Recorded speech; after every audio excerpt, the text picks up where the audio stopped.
Gloire. Autorité. La domination. La primauté. La royauté. La magnificence. Maranatha. Maranatha. Vive la révolution chrétienne. Vive la révolution de la mort.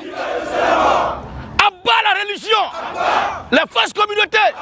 Les faux prophètes. Abat les prophètes de Baal. Abat les sorciers. Abat les mystiques. Tous ceux qui ont un pouvoir qui sont là. Vous êtes tous des bâtards.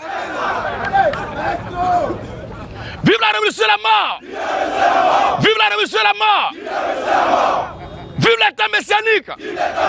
Pour que vive l'état théogonique. Attention. Maranatha. Maranatha. On acclame le Seigneur Jésus-Christ.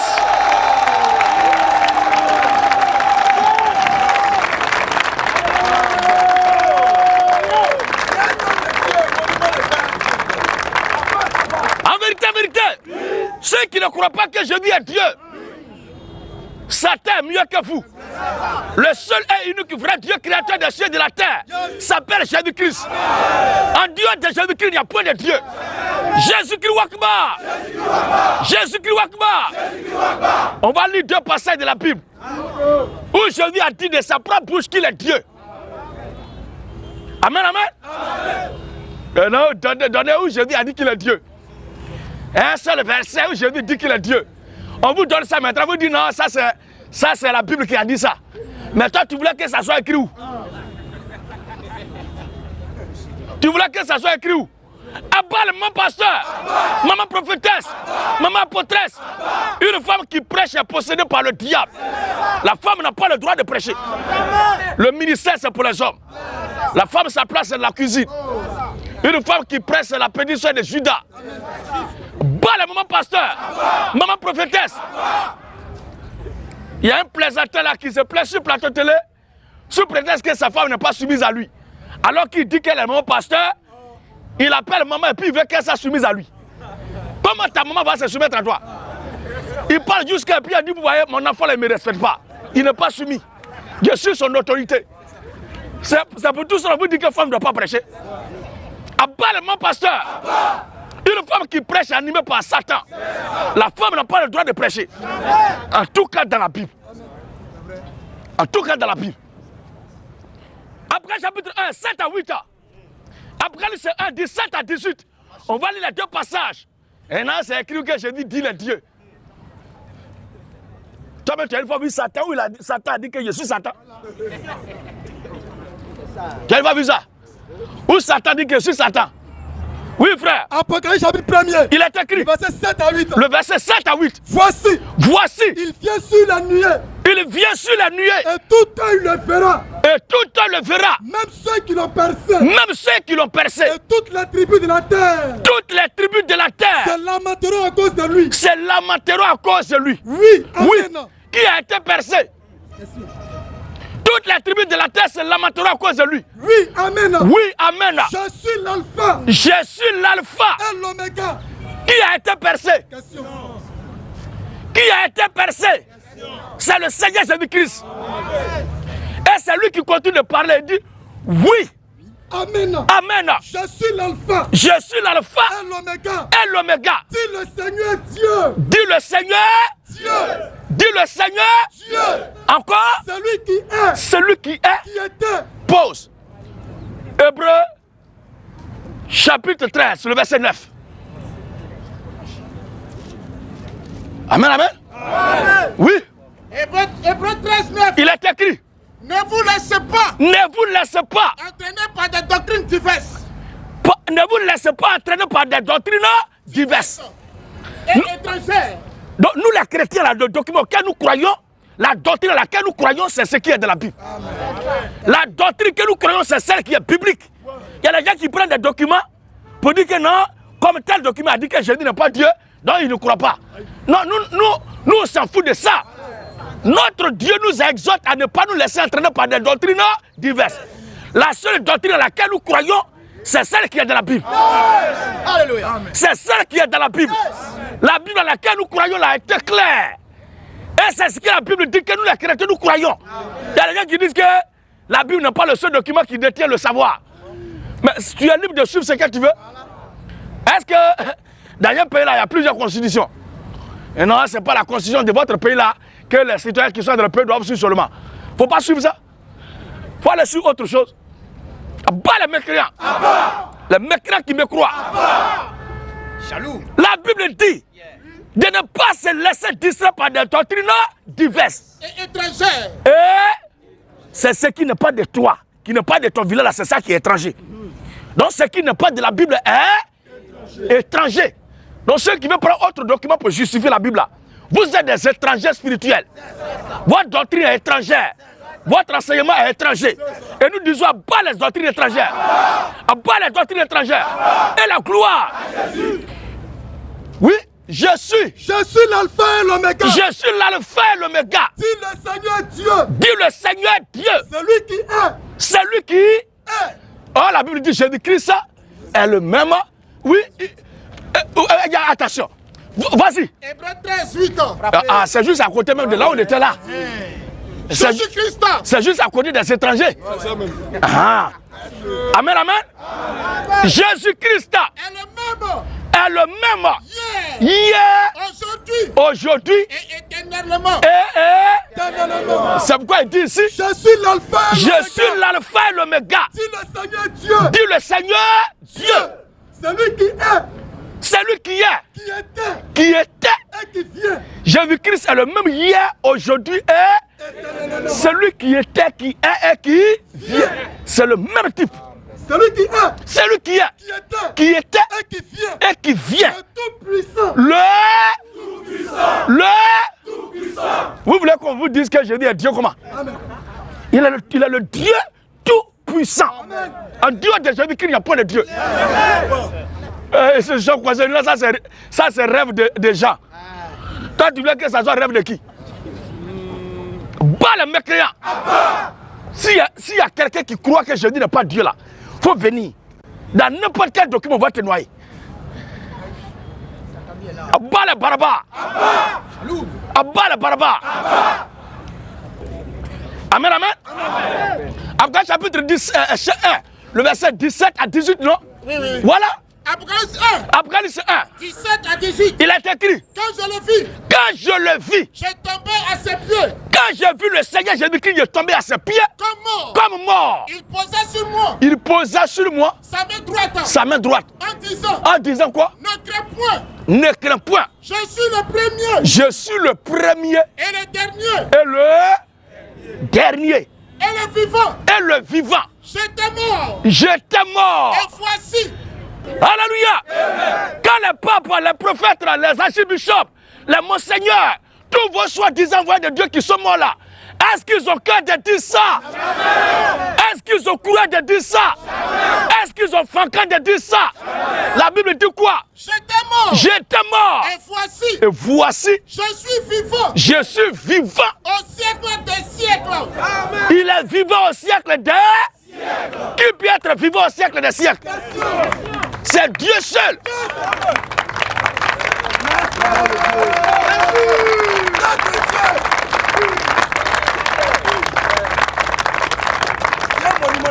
Jésus-Christ est Dieu. En Dieu de lui, il n'y a point de Dieu. Alléluia.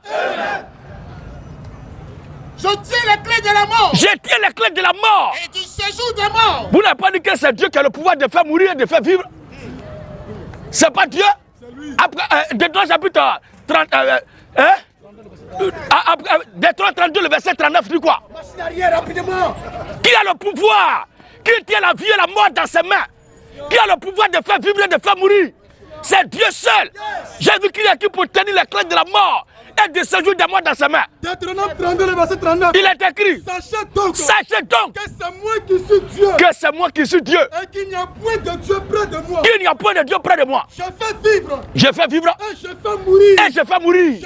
Je blesse. Et je guéris. Et la Bible dit. Et personne ne délivre de ma main. C'est ce Dieu-là qui apparaît d'Apocalypse là. Quand je lève ma main vers le ciel. Quand je lève ma main vers le ciel. Et je dis. Je vis éternellement. Je vis.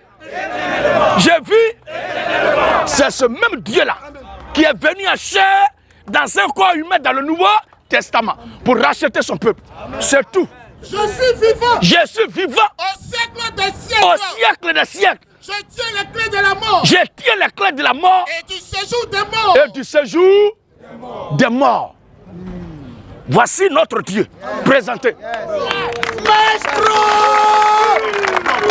Salut! Gloire! Adoration! Alors, question et réponse sur la Bible. Monsieur Sonoko Justin. Monsieur Sonoko Justin. D'accord. Merci pour votre intervention. Nous étions en train de parler du baptême. Et c'est par là que vous êtes venu. Comme je n'étais pas encore satisfait de ma réponse, c'est pourquoi je suis là encore pour aller un peu jusqu'au bout, pour pouvoir mieux retenir quelque chose. Voilà. Donc j'ai dit au frère, il a dit qu'il faut forcément passer par le baptême pour être sauvé. Et moi je lui ai dit, est-ce que quelqu'un qui est malade, couché à l'hôpital, à qui on prêche l'évangile, qui n'est pas du tout chrétien même, et qui a accepté Jésus, et par là il meurt, est-ce qu'il ne peut pas être sauvé? Et j'ai souligné aussi pour dire que dans l'Ancien Testament, il y a eu des gens, des hommes de Dieu qui ne sont même pas morts et qui ont été sauvés. Il a dit quoi? Nous sommes dans le temps de la grâce. Et tous ceux que je venais de citer là sont dans l'Ancien Testament. Donc pour être sauvé maintenant dans le Nouveau Testament, il faut être sauvé. Alors, il faut être baptisé. Alors allons dans le Nouveau Testament. Nous avons vu que Jésus était à la croix. Et il y avait deux voleurs auprès de lui. Voici un qui lui demandait, Maître, il faut nous sauver. Et voici l'autre qui lui disait, Jésus même est dans la souffrance, comment il va te sauver? Et Jésus lui disait, à l'instant T, si tu meurs, tu seras sauvé avec moi au paradis. Est-ce que cet homme a été baptisé ou pas? Merci frère Mike. Merci beaucoup. Voici ce qu'on dit, garçon a croisé son frère garçon. On cause entre nous garçons. Les garçons mousseaux, la taisez-vous.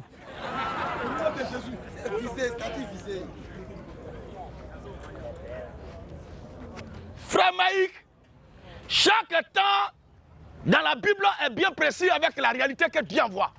Dans l'Ancien Testament, il y a ce que Dieu a demandé pour être pour lui être agréable. Dans le Nouveau Testament, il y a ce que Dieu a demandé pour lui être agréable. Vous comprenez, frère? Où nous sommes là, je ne peux pas dire au frère Michel tout à l'heure, si tu crois que tu montes dans le bateau de Noé, tu vas être sauvé. Si tu me demandes le bateau de Noé, où je vais faire comment? Est-ce que nous sommes au temps de Noé? Tu vois un peu? Ou encore, si il dit, mangez de tout ce qui se trouve ici, mais l'arbre qui est au milieu du jardin ne touchez pas. Si vous demandez, mais là, le jardin là, ça se trouve où? L'arbre est où? Est-ce qu'on est au temps du jardin d'Éden? Non. Il faut apprécier chaque chose que Dieu a faite au temps que lui-même il a indiqué. Sinon, tu seras en train de faire fausse route. Le brigand à la croix dont tu parles, effectivement, dans le Nouveau Testament, pour être sauvé, il faut croire et se faire baptiser au nom du Seigneur Jésus-Christ. Ce n'est pas moi qui l'ai dit, mais c'est le Seigneur qui l'a dit. Marc 16. Marc 16. 15 à 16. 15 à 16. Il est écrit. Puis Jésus l'a dit. Puis Jésus l'a dit. Allez par tout le monde. Allez par tout le monde. Et prêchez la bonne nouvelle. Prêchez la bonne nouvelle. À toute la création. À toute la création. Celui qui croira. 1. Et qui sera baptisé. 2. Sera sauvé. 3. Donc pour être sauvé, il faut croire et te faire. Est-ce que nous sommes d'accord, frère? Tu es d'accord avec Jésus, mais tu n'es pas d'accord avec lui? Le micro. Je suis d'accord avec Jésus. Le texte dit quoi? Celui qui croira. Celui qui croira. Et qui sera baptisé. Et qui sera baptisé. Sera sauvé. Donc, d'après l'ordre du Seigneur Jésus-Christ, pour être sauvé, il faut être baptisé. Après avoir cru.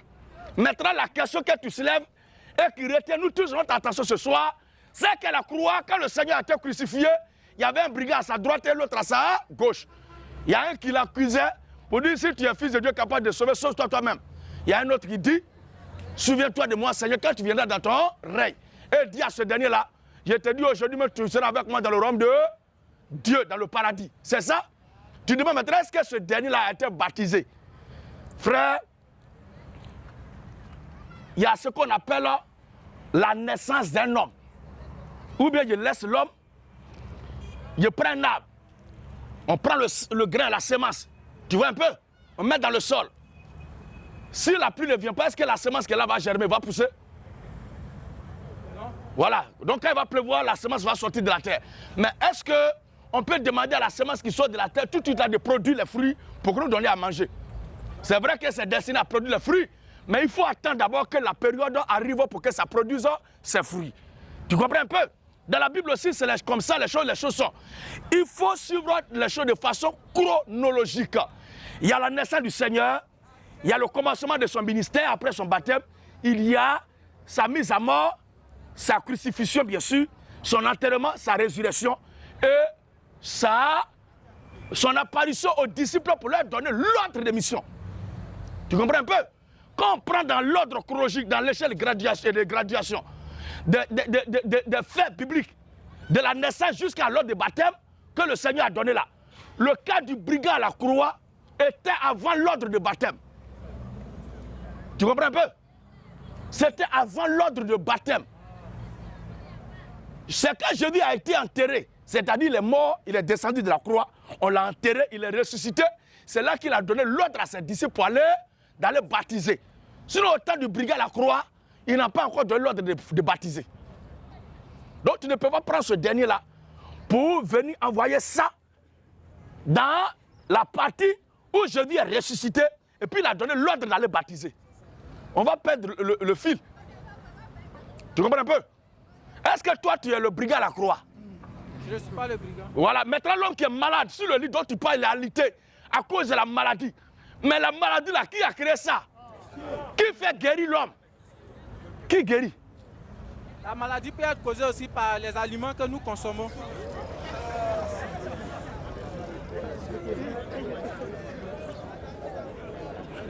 Bon, le droit de vie et de mort appartient à qui?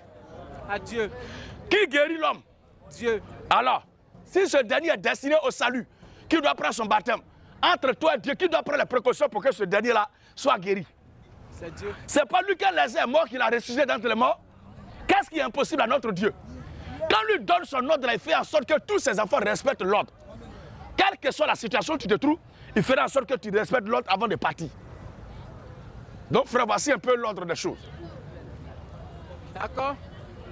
Donc, selon ma compréhension, si on veut voir la Bible, quand on prend de l'Ancien Testament jusqu'au Nouveau Testament, moi, ce que je constate est que souvent, quand on pose certaines préoccupations, on dit laisse ça, c'est l'Ancien Testament. Laisse ça, c'est l'Ancien Testament. Qui dit ça? Quoi? Qui dit ça? Si je veux, comme tout à l'heure, c'est que je venais de souligner que ce brigand a été sauvé. C'est dans le Nouveau Testament. Mais tout à l'heure, quand j'ai évoqué, vous avez dit non, que c'est dans certaines circonstances. Je ne dis pas circonstances, hein. Je dis il y a l'ordre de l'évolution. Ça veut dire que quelqu'un naît, il grandit et il fait enfant. Mais on ne peut pas dire au monde l'homme est né là, il n'a qu'à faire enfant. Je n'ai pas dit que c'est ancien ou bien circonstance. Hein. Je dis avant que le Seigneur ne parle avec le brigand à la croix, il n'avait pas encore donné l'ordre d'aller baptiser. Donc ils ne sont pas concernés. Donc ceux qui doivent sauver là sont les enfants de Dieu. D'accord. Donc moi ce que je sais, on dit quoi? Vous êtes sauvés par la grâce au moyen de la foi. Oh la foi? Hein? Oh la foi? Or la foi est une ferme assurance des choses qu'on espère et la démonstration de celles qu'on ne voit pas. Et comment on la possède? Quoi? Comment on la possède? La foi vient de ce qu'on entend, ce qu'on entend vient de la parole de Dieu. La parole de Dieu dit, celui qui croira et qui sera baptisé sera...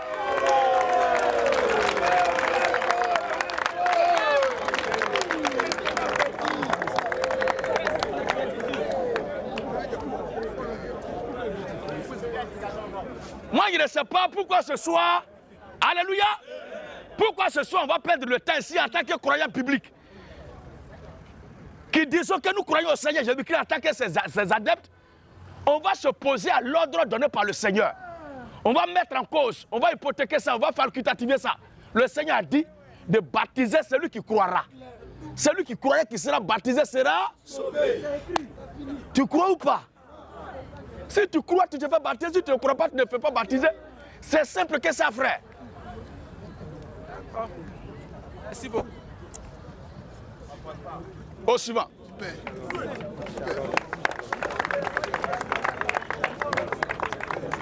Monsieur Goulizan Abel. Goulizan Abel. Lions-les, lions-les, lions-les. Tous ceux qui ont une fois lié Satan et les démons, vous êtes des païens notoires. Oui, monsieur Abel, vous avez la parole. Bonsoir, monsieur Gédéon. Oui, monsieur, bonsoir. Merci beaucoup pour l'évangélisation. Vraiment, on vous suit depuis longtemps. Bon, j'aimerais avoir une précision. C'est pour parfaire un peu ma vie éternelle. J'aimerais savoir comment avoir une vie qui plaît à Dieu. C'est ma question qui est là.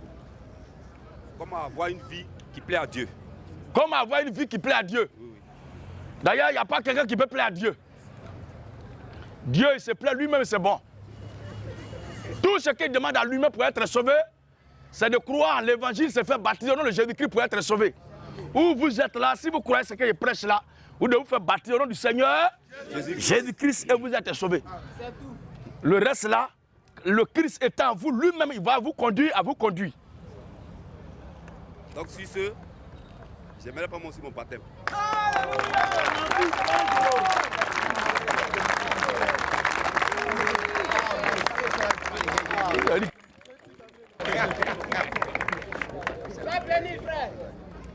Alors, frère Abel, vous prendrez la tâche avec le protocole du service de baptême.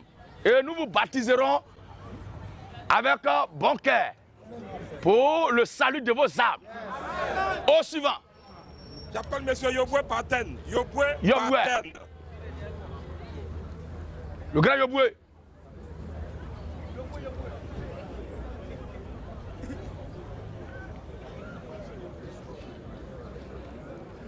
Tous les pasteurs qui prêchent qu'un chrétien peut perdre le salut sont des pasteurs égarés. Le chrétien ne perd pas le salut. Bonsoir, homme de Dieu. Bonsoir, frère. Je suis le frère Yoboué. Bon, tout à l'heure, j'ai écouté votre serviteur. Votre serviteur, il a dit que la Bible interdit qu'une femme n'a pas le droit de prophétiser. La Bible dit qu'une femme n'a pas le droit de prophétiser. Toi, tu es sûr. Il est écrit, tu ne mentiras. Faut pas mentir.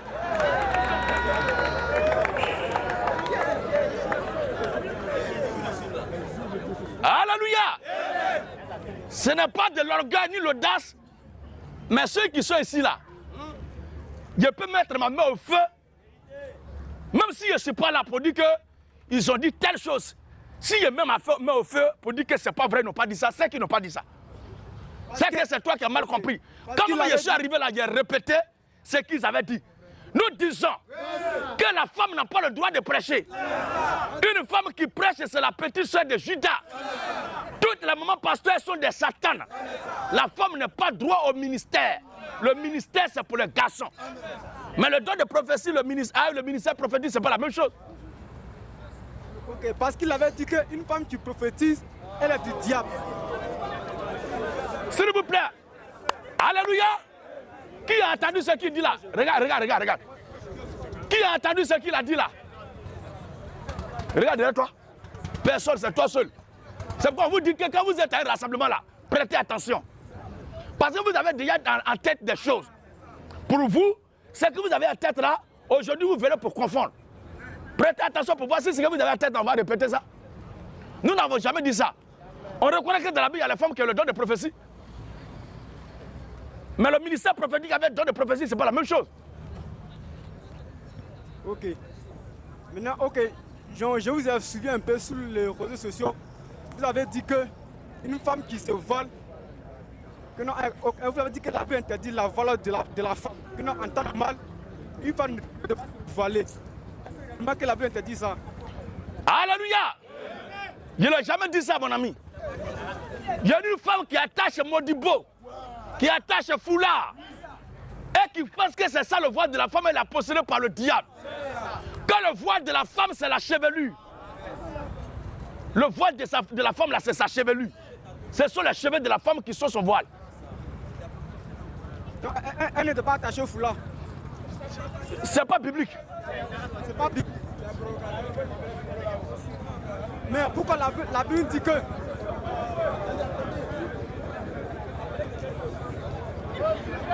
Alléluia! Écoutons-le, écoutons-le. Faut pas aller à la maison là pour dire que j'étais parti confondre. J'ai dit non, mais ce sont ces gens-là qui m'ont chassé. Ne lui donne pas non. Amen, amen. Oui, oui, tu disais quoi?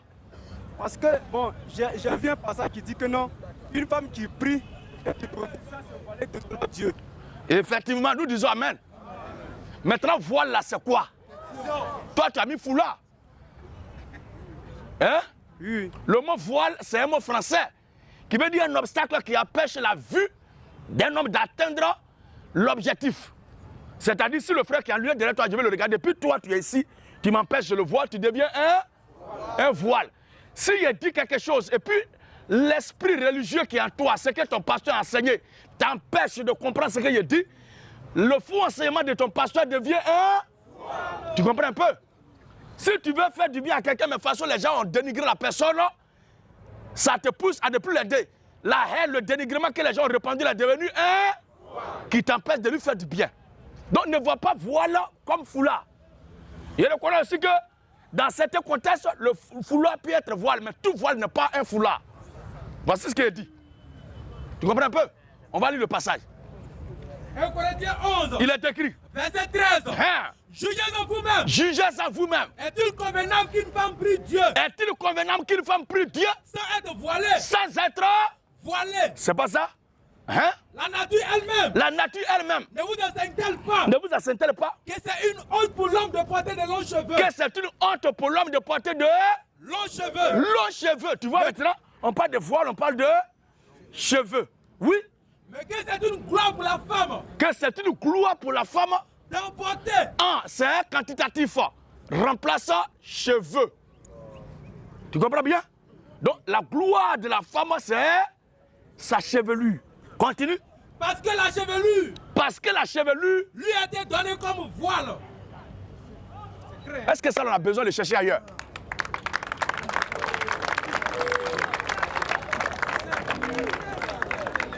Ok, merci beaucoup. Personne ne m'a permis.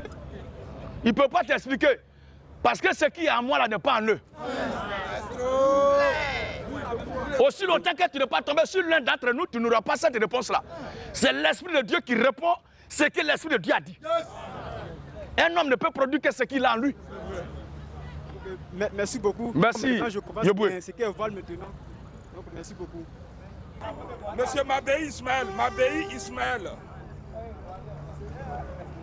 Ismo.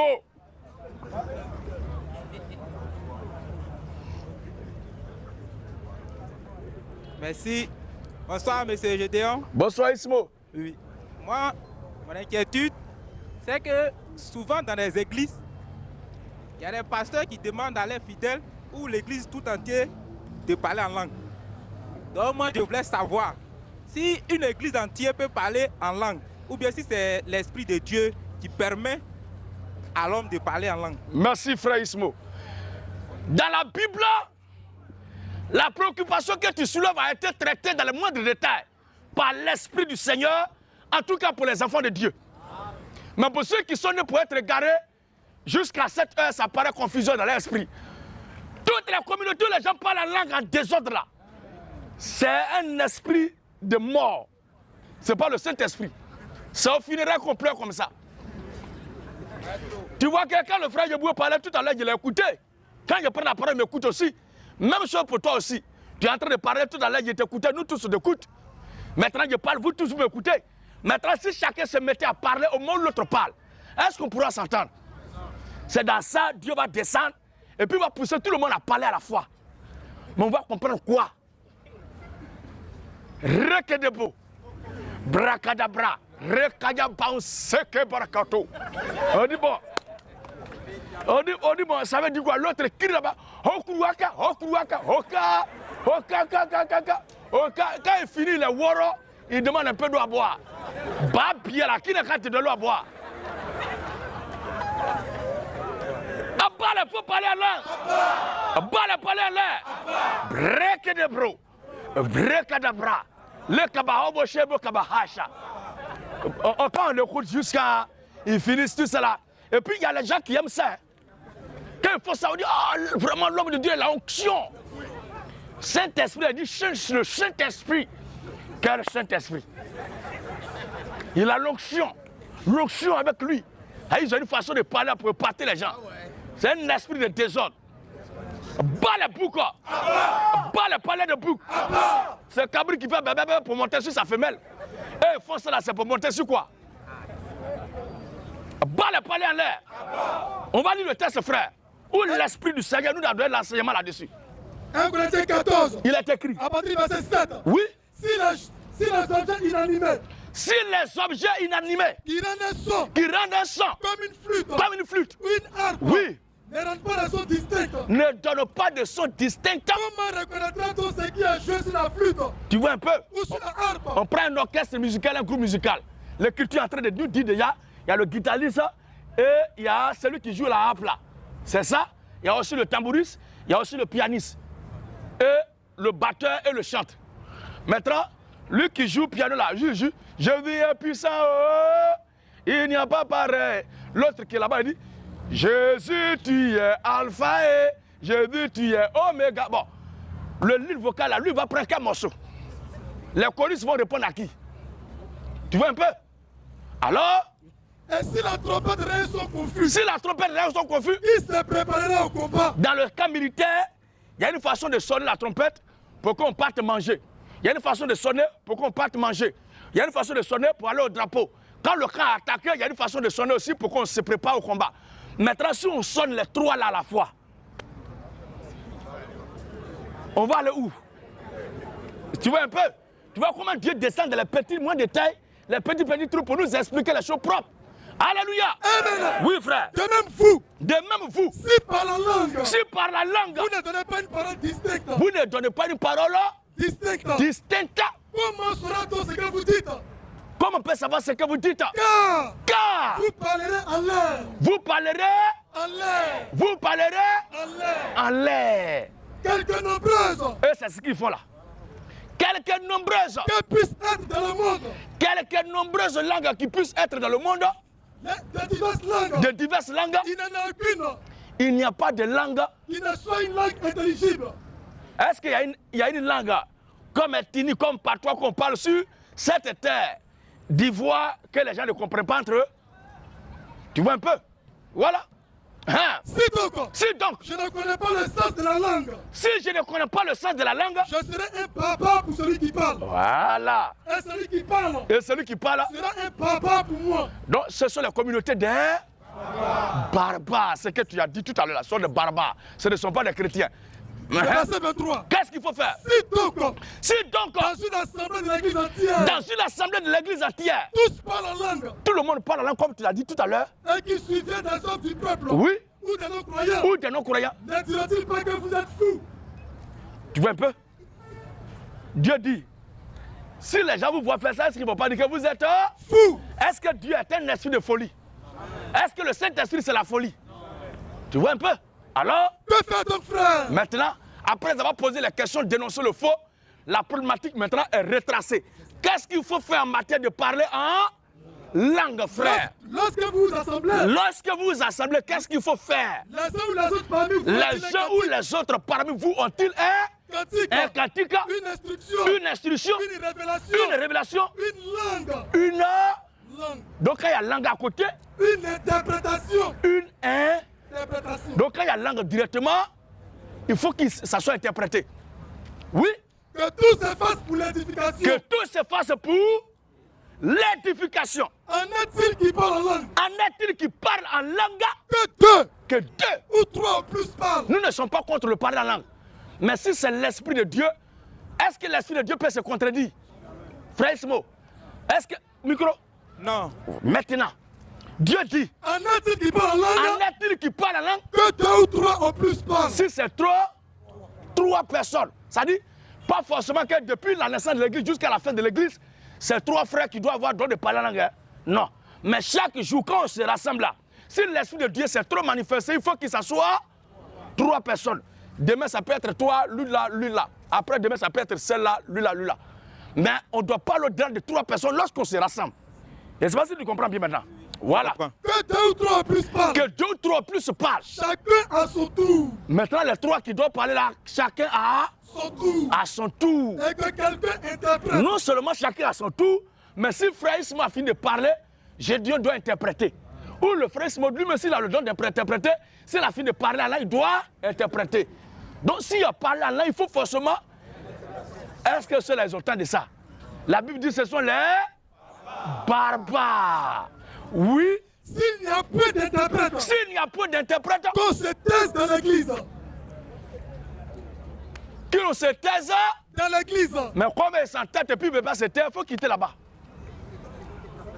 Parce qu'ils ne vont jamais se taire puisque c'est l'esprit du diable. Amen. Qu'on se taise dans l'église. Et qu'on parle à soi-même. Et qu'on parle à soi-même. Et à Dieu. Et à Dieu. Amen. Merci. Merci frère. Ça fait longtemps que je vous suivais. Même mes frères souvent se moquaient de moi quand je regardais vos vidéos sur le net.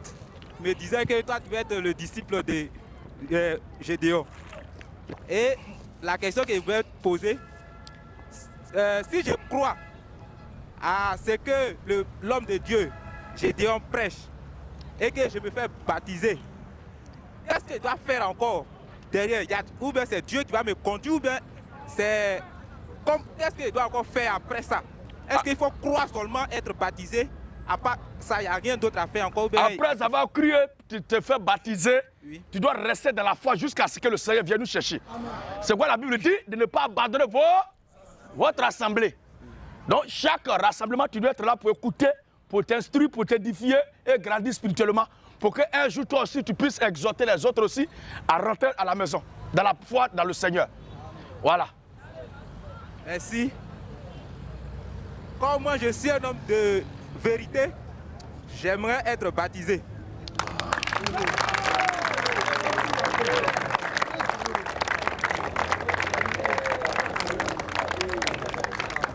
Je leur ai dit que d'ici 10 ans, la terre va avoir des problèmes. Quand je vois tous ces frères, l'autre frère Abel avec le frère Ismaël, tout cela, avec toute cette panoplie qui prend son baptême, chaque dimanche, chaque semaine, d'ici 10 ans, quand tous cela vont bien maîtriser la doctrine de Christ que je prêche, il ne sera plus question d'un Gédéon de la Tchétchouva, mais il sera question d'un Christ répandu en plusieurs Gédéons de la Tchétchouva.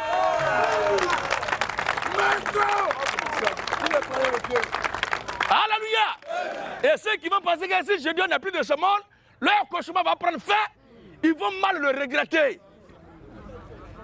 Alors, question-réponse. Missionnaire Abraham. Missionnaire Abraham.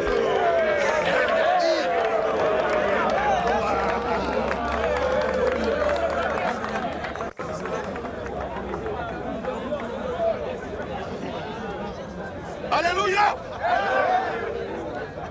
Avant de commencer, je veux que le Seigneur Jésus bénisse le frère Gédéon. Je ne viens pas, je vous le dis, pour le combattre, mais je viens pour l'aider.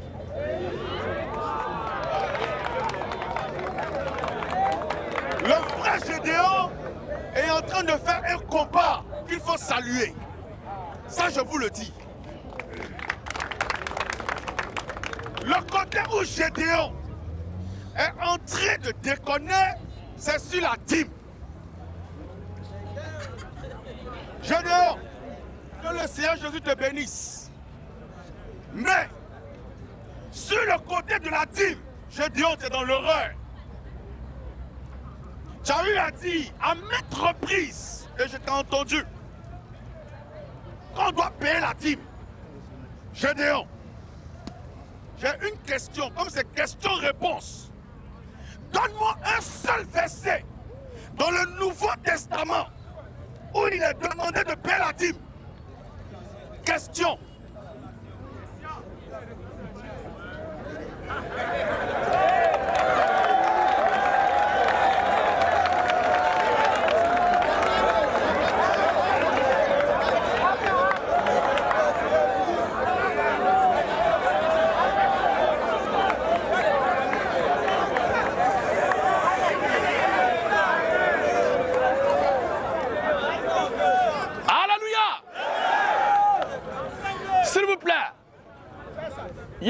énergie là, c'est pour mener des combats nobles.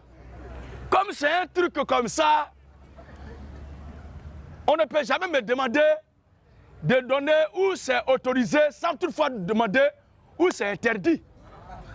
Donc ce qui est à côté... Merci juste, Seigneur. Oh, écoutez là.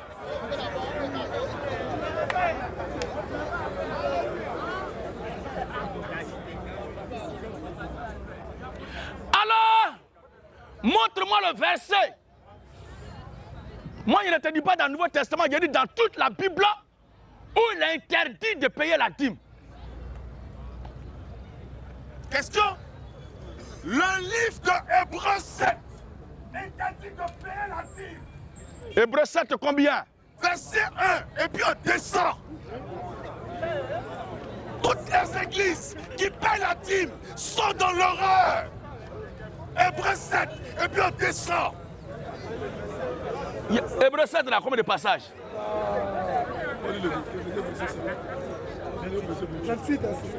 Hébreux 7 là.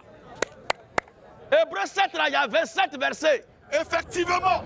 Donnez-lui la Bible. Verset 1 au verset 18. Pour ne pas épuiser mes lecteurs, Je tiens à vous le dire. Le livre de Hébreux 7 interdit la dîme. Le livre de Hébreux 7 parle de la dîme. vous avez, alléluia, vous avez bien entendu ce qu'il a dit, hein? Le livre de Hébreux chapitre 7 interdit la dîme. On va écouter la lecture maintenant, après l'affirmation. Alléluia. Je lis la parole. Hébreux 7 à partir du verset 1. En effet, ce Melchisédek, roi de Salem, sacrificateur du Dieu très haut, qui alla au devant d'Abraham lorsqu'il revenait de la défaite des rois, qui le bénit, et à qui Abraham donna la dîme de tout, qui est d'abord roi de justice, d'après la signification de son nom. Ensuite, roi de Salem, c'est-à-dire roi de paix, qui est sans père, sans mère, sans généalogie, qui n'a ni commencement de jour, ni fin de vie, ni fin de vie, qui est rendu semblable au Fils de Dieu, ce Melchisédek, demeure sacrificateur à perpétuité. Considérez combien est grand celui auquel le patriarche Abraham donna la dîme du butin. Ceux des fils de Lévi, les Lévites, qui exercent le sacerdoce, ont d'après la loi l'ordre de lever la dîme sur le peuple, c'est-à-dire les 11 autres tribus d'Israël, c'est-à-dire leurs frères, qui cependant sont issus des reins d'Abraham. Et lui, c'est-à-dire Melchisédek, qui ne tirait pas de son origine, il leva la dîme sur Abraham et il bénit celui qui avait les promesses. Or, c'est sans contredire l'inférieur qui est béni par le supérieur. Et ici, ceux qui perçoivent la dîme sont des hommes mortels. Mais là, c'est celui qui est attesté qu'il est vivant. De plus, Lévi, qui perçoit la dîme, l'a payé pour ainsi dire par Abraham, car il était encore dans les reins de son père lorsque Melchisédek alla au devant d'Abraham. Si donc la perfection avait été possible par le sacerdoce lévitique, car c'est sur ce sacerdoce que repose la loi donnée au peuple. Qu'était-il encore besoin qu'il parût un autre sacrificateur selon l'ordre de Melchisédek et non selon l'ordre d'Aaron? Car le sacerdoce étant changé, nécessairement, il y a un changement de loi. Gédéon, Non, comment tu vas expliquer? D'accord, je continue alors. Qu'est-ce qu'on ne comprend pas là? Tu vas En expliquer quoi? effet, celui de qui ces choses sont dites appartient à une autre tribu dont aucun membre n'a fait le service de l'autel, car il est notoire que notre Seigneur est sorti de Juda. Jésus n'est pas lévite. Jésus, il vient de la tribu de Juda.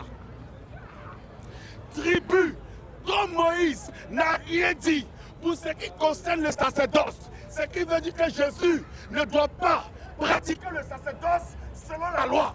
Parce que Jésus n'est pas de Lévi. Cela devient plus évident encore quand il paraît un autre sacrificateur à la ressemblance de Melchisédek, institué non d'après la loi d'une ordonnance charnelle, mais selon la puissance d'une vie impérissable. Car ce témoignage lui est rendu. Tu es sacrificateur pour toujours, selon l'ordre de Melchisédek. Il y a ainsi abolition d'une ordonnance antérieure. Le verset est clair. Il n'a pas dit abolition de la loi. Il dit abolition d'une ordonnance. Quelle est cette ordonnance? Continue. Tout le passage de Brest ne parle que de la dîme. Non, il faut lire. Il y a Ordonnance. une abolition. Ordonnance. Ordonnance. Quelle est cette ordonnance? Antérieure, à cause de son impuissance et de son inutilité. La dîme est inutile. pour Continue. sauver vos Oh, âmes. il faut lire l'alliance. Car la loi Hein? n'a rien amené à la perfection. Car quoi? Et introduction. Dans laquelle la prochaine. J'ai lu. Alléluia. Amen. S'il vous plaît, s'il vous plaît. On va y arriver. Je ne suis pas versé dans l'émotion, dans l'exhibition. Moi, j'aime bien ce qui est écrit, puisque c'est ce qui fait ma force. Aussi longtemps qu'il est question de l'écriture, je dis Amen. Amen. Tout à l'heure, on a lu un passage de l'écriture, quand le frère est venu parler de voile. L'écriture a introduit, l'écriture a développé et la conclusion a été tirée. À la fin, on a tous vu c'était quoi le voile dont il était question. Alors, le monsieur a dit que ça lui loue mon courage dans tout ce que je suis en train de faire. Il m'a même béni tout cela. Mais là où je suis en train de me garer, c'est sur la question de la dîme. Il a dit de lui montrer un passage dans le Nouveau Testament qui dit de payer la dîme. Je lui ai aussi retiré la question de montrer un passage du Nouveau Testament, pas Nouveau Testament, mais dans toute la Bible, qui interdit la dîme. Il a été clair dans ses propos que c'est le livre d'Hébreux chapitre 7 qui interdit là. Quand on dit le mot interdit là, je vais lire ce que, par exemple, quand la Bible interdit quelque chose, on va lire un passage sans commenter. Amen. Exode 20. Tu ne tueras point. Voici interdiction par exemple.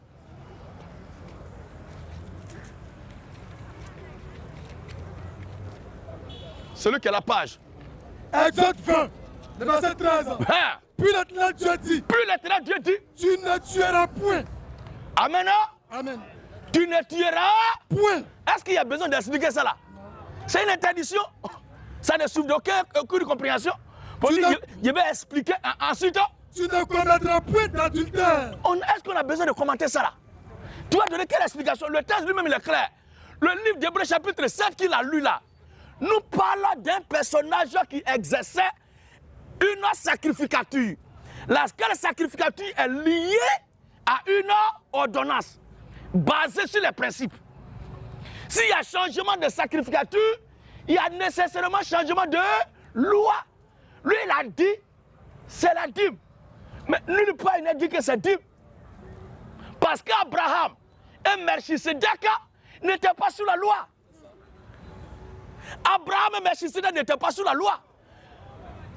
Les Lévites dont il parle Et l'ordre, la loi d'Aaron, la loi d'Aaron est postérieure à Melchisedec et à Abraham. Il faut que vous quittez un peu l'émotion. C'est-à-dire que vous êtes dans l'esprit, non pas pour convertir une âme, mais pour contredire Gédéon. Et c'est ce qui fait que vous perdez de vue les choses élémentaires. Pour toi, tu as trouvé un point aujourd'hui pour venir confondre Gédéon. Mais prends le temps quand même d'examiner. Parce que la loi qui n'est plus d'actualité, amen, amen, amen. La loi qui n'est plus d'actualité est rattachée à une sacrificature. Laquelle sacrificature est attachée à un sacrificateur selon l'ordre de Aaron. L'ordre d'Aaron. Cette sacrificature-là, c'est pour les Lévites. Et l'Écriture a tablé dessus longtemps pour nous permettre de mieux comprendre.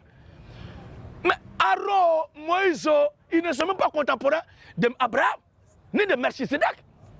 Il y a deux réalités ici, il y a deux sommités ici, il y a deux principes ici. Il y a Abraham, qui est prophète de Dieu, et qui a pour sacrificateur Melchisedec. Et il y a Moïse, qui est prophète de Dieu, et qui a pour sacrificateur Aaron.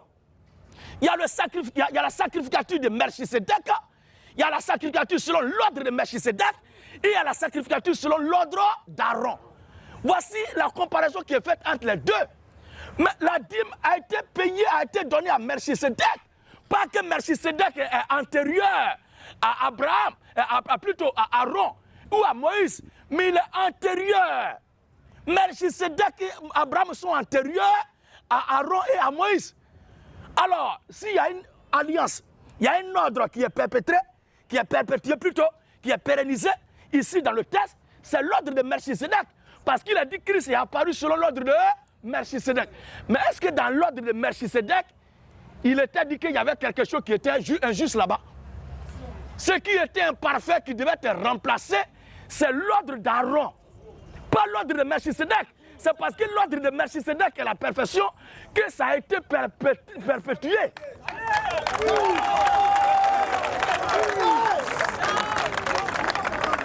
Alléluia. Au point que le Seigneur Dieu lui-même, alléluia, au point que le Seigneur Dieu lui-même, Jésus-Christ dans un corps d'homme, pour le sacrifice expiatoire, dans la sacrificature, la mission qu'il est venu exercer, il est dit qu'il est venu travailler selon l'ordre de Melchisedec. Il n'est pas question de remplacer l'ordre de Melchisedec, mais il est question de remplacer l'ordre de Aaron. C'est dans l'ordre d'Aaron et les principes qui sont soumis, il y a abolition. À cause de leur inutilité, leur imperfection. Mais ce qui est continuel ici, ce qui est pérennisé, qui est perpétué ici, c'est l'ordre de Melchisedec.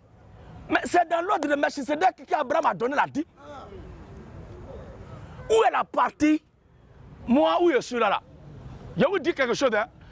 C'est vrai que je suis chrétien, je prêche l'évangile, mais je travaille beaucoup sur le côté intellectuel. Parce que le problème de notre génération n'est pas seulement un problème d'ordre spirituel. Mais la majorité ne maîtrise même pas les contours, le sens et la nature de la langue de Molière dans laquelle les gens viennent s'exprimer devant les gens. C'est le problème du monsieur. Si le connaissait, non, je ne parle pas d'avoir diplôme, hein, je dis un intellectuel. Parce que ceux qui votent les lois à l'Assemblée nationale, ceux qui votent les lois pour que garçons partent avec garçons, ils ont des diplômes mais ils ne sont pas intellectuels.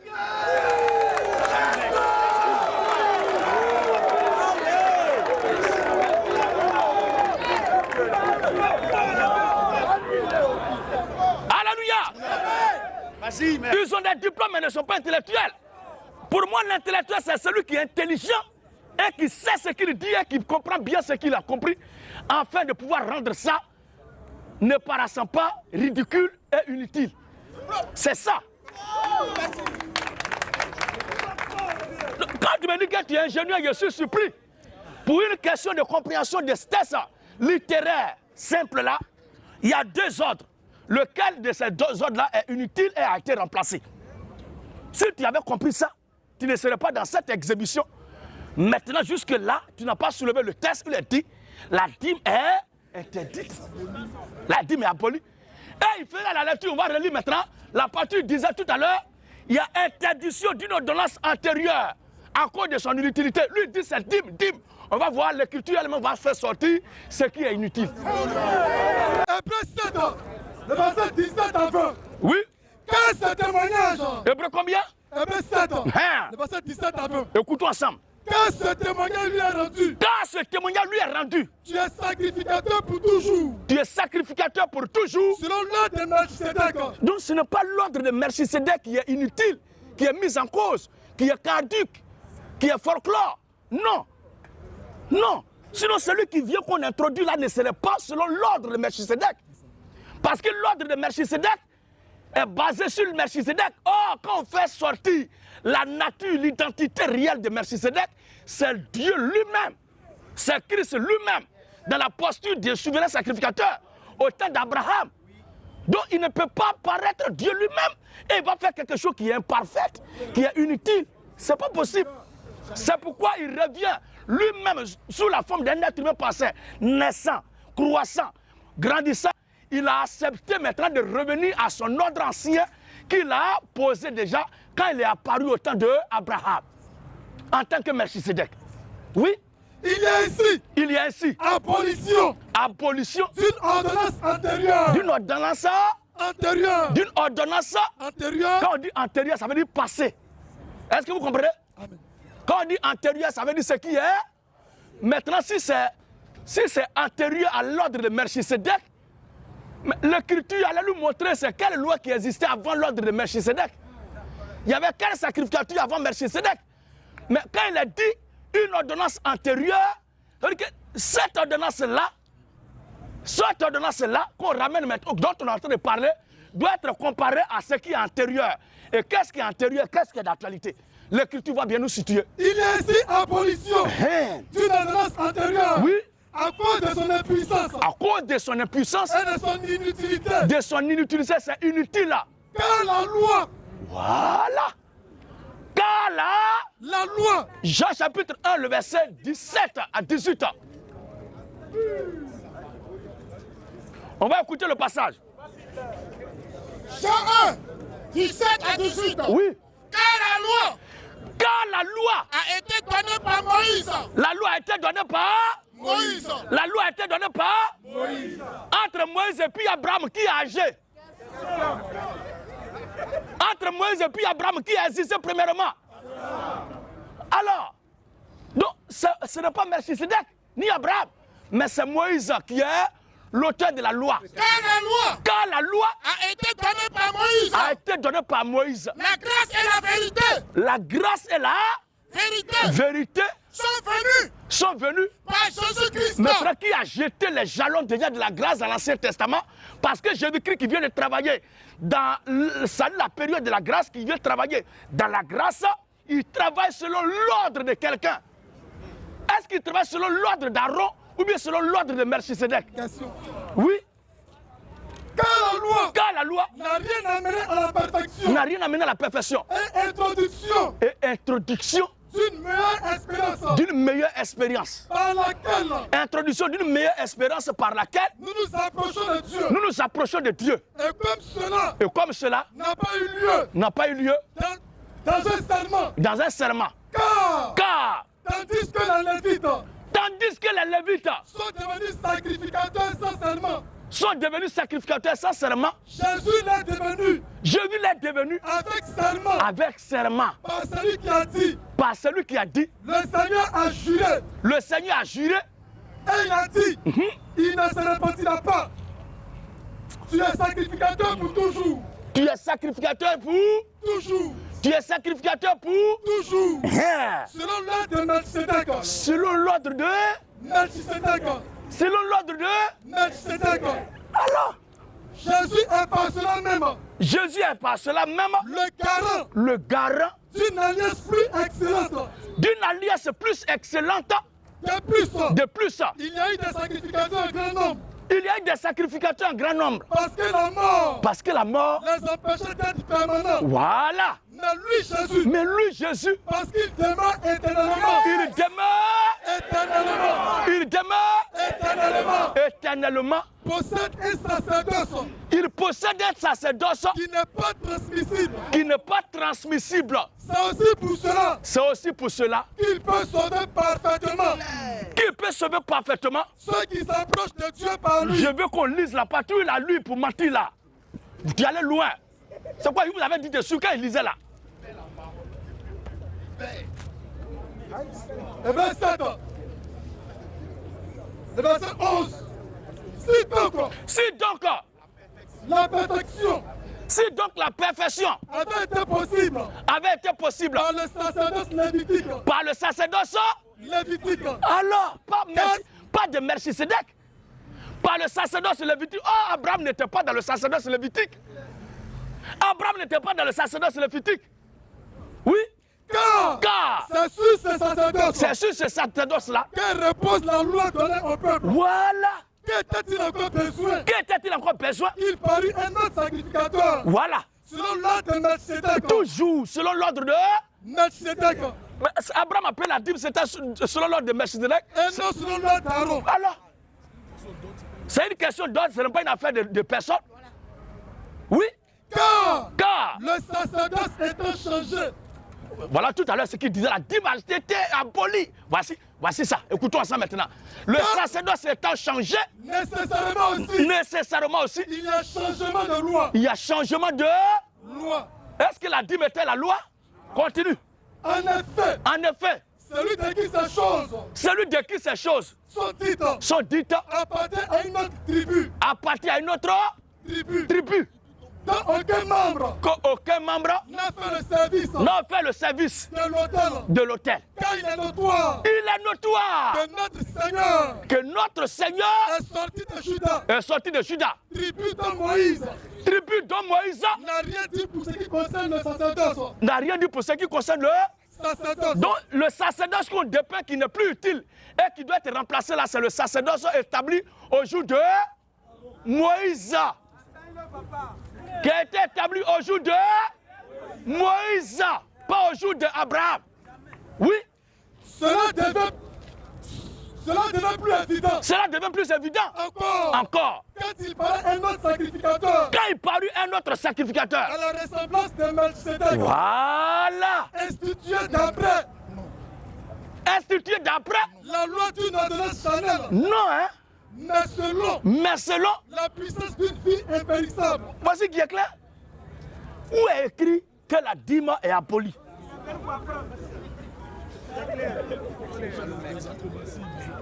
Missionnaire Gédéon. Hébreux 7, verset 5. Écoutez bien. Vous allez remarquer que le missionnaire Gédéon a positionné deux sacerdoces. Il a positionné le sacerdoce lévitique. Vraiment, c'est spirituellement. Donc, essayez de vous tromper. Il va poser des questions simples. Excusez-moi. Il va poser des questions simples pour qu'on puisse comprendre. Il y a eu deux sacerdoces. Il y a eu le sacerdoce des Lévites. C'est ce que nos pasteurs aujourd'hui là font. Et ils se font appeler les Lévites. Et puis ils prélèvent la dîme sur le peuple.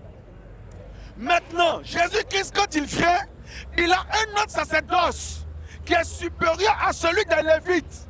Écoutez bien, Hébreux 7, verset 5. Écoutez bien. Ceux des fils de Lévi qui exercent le sacerdoce. Parce qu'il a parlé longtemps, donc je vais m'exprimer. Mon ami, non, hein, attends. Hein. C'est vrai, le temps. Non, hein. Attends, il faut que les choses soient claires.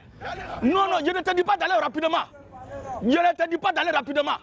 Tu as pris le test pour faire voir ce que tu dis. Je prends le point et j'ai pris le test pour répondre. Maintenant là, nous ne sommes plus maintenant aux exposés. Il est question maintenant de donner le passage qui a interdit la dîme. C'est ça, il s'est dit. Gédéon. Alléluia. Alléluia. C'est vrai, il fait tard. Permettez. Ceux des fils de Lévi qui exercent le sacerdoce ont d'après la loi l'ordre de lever la dîme sur le peuple. C'est qu'il faut comprendre. Les fils de Lévi, les Lévites là, les gars n'avaient pas part à l'héritage d'Israël. Les Lévites ne devaient pas travailler. Oh, non, il n'y a pas quelqu'un qui se passe ça ici. Moïse a dit expliquer ça dans la loi. Dans le passage qui dit de ne pas payer la dîme. Gédéon, j'ai donné le passage. Gédéon est en train de tricher. Excusez-moi, je lui ai demandé de me donner un seul passage où il était écrit dans le Nouveau Testament qu'il fallait payer la dîme. Il n'a rien donné. Non, il m'a monsieur, demandé. monsieur, il ne faut pas pleurer. Il ne faut pas pleurer. Où moi je suis là. Alléluia. Où je suis là. Où je suis là. Mon travail n'est pas de combattre ce qui est public. Moi, je n'étais pas dit de donner soit dans l'Ancien ou Nouveau. J'ai dit de donner dans toute la Bible un passage qui interdit la dîme. Voici ce que j'ai demandé. J'ai donné le passage. Dans le passage que tu as donné, Hébreux 7, verset 5. on n'a pas vu. Hébreux 7, verset 5. Il n'est pas interdit la dîme là-bas. Je peux. Moi, il n'était pas. Alléluia. Moi, il n'a pas dit que je suis chrétien selon les fils de Lévi. Je n'ai pas dit que je suis chrétien selon les fils de Lévi. Ok, non, Gédéon. Je dis que si quelle base tu reçois la dîme? Il faut arrêter de faire bruit. Si quelle base, si quel Il test faut arrêter de faire tu bruit. reçois la dîme? C'est sur quelle base? C'est sur quel test tu reçois la dîme? C'est sur quelle base Melchisedec recevait la dîme? Je vous réponds. Abraham a reçu cela par révélation. Il y a dit Melchisedec, il n'a pas dit Abraham. Sur quelle Abraham qui a payé la dîme Sur à quelle Melchisedec? base Melchisedec a reçu la dîme? Qui a payé la dîme à Melchisedec? Sur quelle Question. base? Sur quelle base Qui a payé Melchisedec? la dîme à Melchisedec? Regardez-moi de plaisanterie comme ça. Regardez-moi de plaisanterie comme ça. Ah, donc il y a des gens qui ont payé la dîme à Melchisedec. Écoute bien. Il y a des gens qui ont payé la dîme à Melchisedec. Au lieu de passer tout ce temps à crier ouah ouah là, montre le passage où les dîmes ne payent pas dîme. Il faut donner le verset, on va le lire avant qu'on ne t'écoute. C'est le verset et d'autres. Mais ce verset-là ne parle pas de dîme. Faut lire dans les. Tu as lu ça? Gédéon, la Bible n'est pas un roman. Gédéon, la Bible n'est pas un roman. Laisse mon nom à Belzébul. Faut écouter aussi. Tu as parlé, il t'a écouté. Faut écouter aussi. Où je suis là. Alléluia. Un ordre donné n'a pas besoin d'explication. Arrêtez de vous tourmenter. Ces gens de doctrine-là peuvent prospérer pour celui qui veut se laisser berner. Comment je vois quelque chose, c'est écrit 1 plus 1 égale 2. Si quelqu'un veut te démontrer, que 1 plus 1 égale à 6, et puis toi tu veux l'écouter, c'est que tu es bête. Quand la Bible dit dans Exode ici, Exode 20 du quoi? Écoutez bien, quand quelque chose est interdit là, quand Dieu interdit, voici comment c'est clair. Tu ne tueras point. Dieu dit quoi? Tu ne tueras point. Dieu dit quoi? Tu ne tueras point. Tu ne tueras point. Tu ne commettras point d'adultère. Tu ne commettras point d'adultère. Tu ne déroberas point. Voilà l'interdiction, voici qui est clair. Où c'est écrit, tu ne payeras pas de dîme. Si tu n'as pas le verset, tu sors. C'est ton, comment on appelle ça? C'est ton. Laisse affaire de mon public là. Donne le passage devant mon public. Voilà. Bon, excusez-moi. Déjà, Hébreux 7, c'est le passage. Parce que quand on a lu Hébreux 7, ça parlait de quoi? Faut laisser avec le parce que là. Je finis. Hébreux 7 parlait de la dîme. Oh, c'est de la plaisanterie ça. Hébreux 7 parlait de la dîme. C'est de la plaisanterie. D'accord. D'abord, Gédéon n'a pas donné de passage qui dit qu'il faut payer la dîme dans le Nouveau Testament. Aussi longtemps que moi, je n'ai pas vu de passage. Si moi, je n'ai pas vu de passage qui interdit la Bible, dis-moi, je ne peux pas croire que payer la dîme est un problème. Mais je te donne un deuxième passage. Aussi longtemps que je n'ai pas vu de passage qui interdit la dîme, je ne peux pas trouver aussi que payer la dîme est un problème. Aussi longtemps qu'il n'y a pas d'interdiction, aussi longtemps qu'il n'y a pas d'abolition d'ordonnance antérieure, elle est toujours d'actualité. Où c'est écrit de ne pas payer la dîme? On dit il y a ainsi allez dans Hébreux 7. C'est de quelle ordonnance? Excusez-moi, on prend le dernier passage. Matthieu 23, le verset 23. Alléluia! Alléluia! Pas de passage. Il demande selon quelle ordonnance. Mais le texte lui-même. Monsieur, il faut écouter. Hein?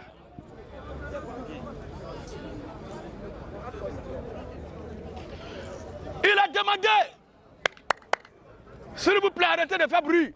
Vous-même qui bavardez là, si quelqu'un a le verset, n'a qu'à lui siffler ça. Moi, il a le verset. Moi, je vais lui poser ma question. Il demande c'est quelle ordonnance. La Bible dit l'abolition d'une ordonnance antérieure. Il demande c'est l'abolition de quelle ordonnance. Mais le texte d'Hébreux chapitre 7 là a été clair. La loi, l'ordonnance qui a. Ordonnance de quoi? Eh bien, 7 verset 18 ans. Oui. Il y a ainsi abolition. Il y a ainsi abolition D'une ordonnance antérieure. D'une ordonnance antérieure. À cause de son impuissance. De son impuissance. Et de son inutilité. Quelle ordonnance? Car la loi. Voilà. La loi n'a rien amené à la perfection. La loi n'a rien amené à la perfection. Vas-y, qui est clair? Et introduction. Attendez à quoi écoutez maintenant. La loi n'a rien amené à la perfection. Et introduction. Et quoi? Introduction. Et quoi? Introduction. Oui, frère. Car la loi n'a rien amené à la perfection. La loi n'a rien amené à la perfection. Et introduction. Introduction. D'une meilleure espérance. Alors, par laquelle nous nous approchons de Dieu. Voici qui est clair. Où est Dim là? Il dit Matthieu 23, verset combien? 23. Oui, il faut lire. Mais c'est toi qui as lu, non? Amen. Amen. Toi, amène la même, tu penses qui même? Je me pose une seule question, de me trouver un seul passage. Jusqu'à présent, il n'a pas donné. Matthieu 23, verset 23. Malheur à vous, parce que malheur à vous, scribes et pharisiens. Malheur à vous, scribes et pharisiens hypocrites, parce que vous payez la dîme de la menthe, de l'âneth et du cumin, et que vous laissez ce qui est plus important dans la loi.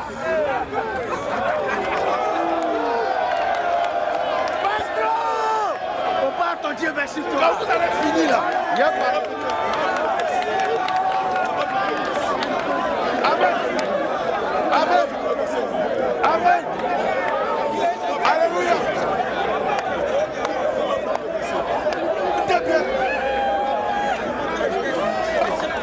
Salut. Alléluia. Alléluia.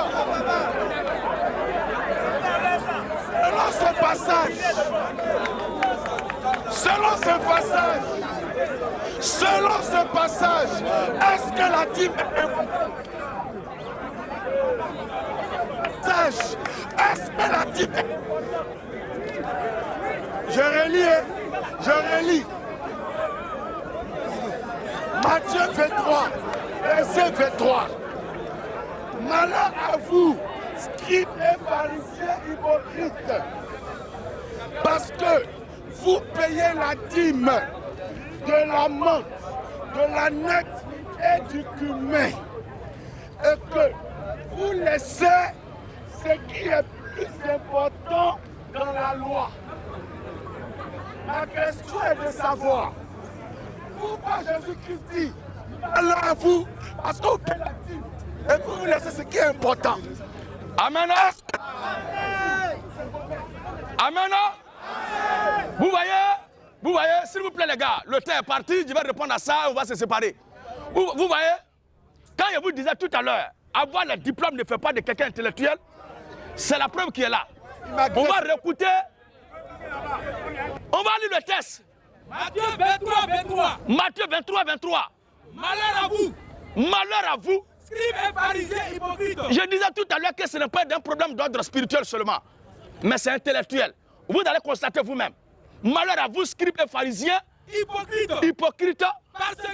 Parce que vous payez la dîme de la menthe. Vous payez la dîme de la menthe. De l'âneth et du cumin. De l'âneth et du cumin.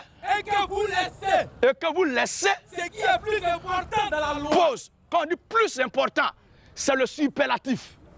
Ça veut dire que ce qui a été cité là fait partie des choses importantes, mais ce qui va être dit maintenant est plus que les autres.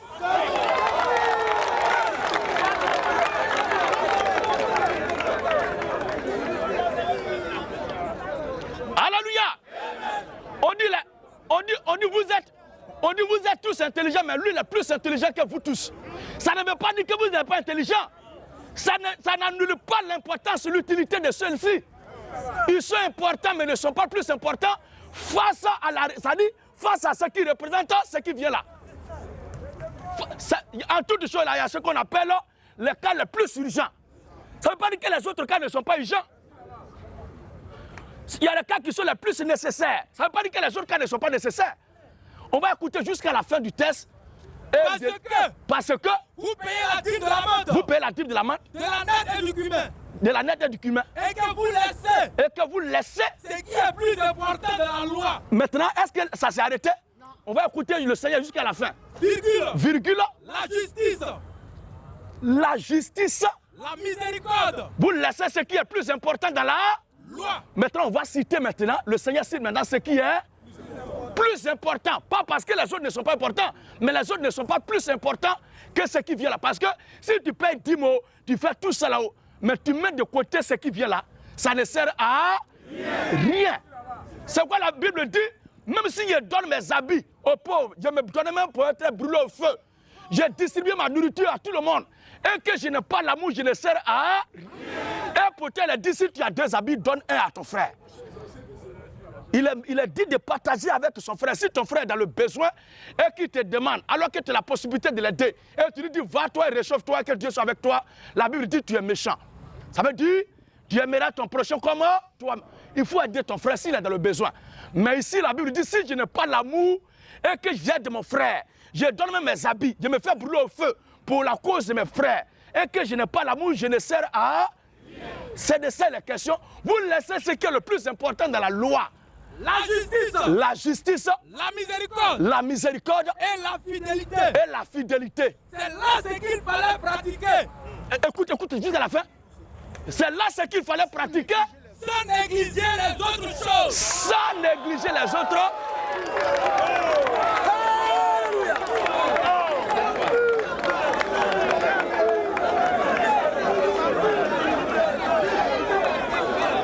Où je suis là. Amen. Quand la Bible dit au commencement Dieu créa les cieux, s'il vous plaît. Quand la Bible dit au commencement Dieu créa les cieux et la terre, aussi longtemps qu'il n'y a pas vu un autre passage qui dit qu'au commencement ce n'est pas Dieu qui a créé les cieux et la terre, si quelqu'un me demande, donne-moi un passage où Dieu a dit dans le Nouveau Testament que c'est lui qui a créé les cieux et la terre. Pour moi, ce n'a pas le droit d'être. Parce qu'il a déjà dit que c'est Dieu qui a créé les cieux et la terre. S'il n'a pas vu un autre passage où il a dit Dieu n'a pas créé les cieux et la terre, il ne peut pas rentrer dans cette polémique stérile-là. La dîme a été payée par Abraham, les Hébreux ont payé la dîme. S'il n'a pas vu un passage où il a dit il est interdit de payer la dîme, pour moi ça continue. La dot est dans la Bible. S'il n'a pas vu dans le Nouveau Testament où quelqu'un a payé la dot, mais malgré ça, dans l'Ancien Testament, si on a une femme, on va payer sa dot chez ses parents. Ce n'est pas parce qu'il n'a pas vu dans le Nouveau Testament qu'Abraham Pierre a payé dot de Marie, ou bien Joseph a payé dot de Marie. Il n'a pas vu ça, ça ne veut pas dire que la dot n'existe plus. Ce n'est pas parce qu'il n'a pas vu dans le Nouveau Testament qu'une femme ne doit pas porter vêtements d'homme et que le garçon ne doit pas porter vêtements de femme, qu'il doit m'obstiner à dire que femme peut porter vêtements de garçon, garçon doit porter vêtements de femme. Pour moi, la loi, la parole de Dieu a été déjà donnée pour réglementer tout ça là dans l'Ancien Testament. Si quelqu'un vient s'opposer à ça, c'est qu'au moins c'est un élément où il a dit que telle chose qui était observée ici n'est plus d'actualité. Et si moi je dis je m'obstine à actualiser ça, il peut me demander de me montrer maintenant où c'est écrit de continuer, mais où c'était écrit d'arrêter. Au suivant. Monsieur Zamblé dit Ézéchiel. Alléluia. Ceux qui veulent écouter, vous pouvez le suivre.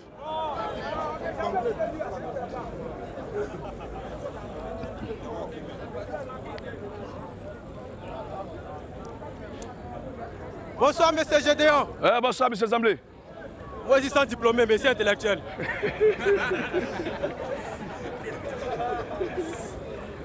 Moi, je ne suis pas venu poser question, ni savoir où vous vivez. Je suis venu prendre mon baptême.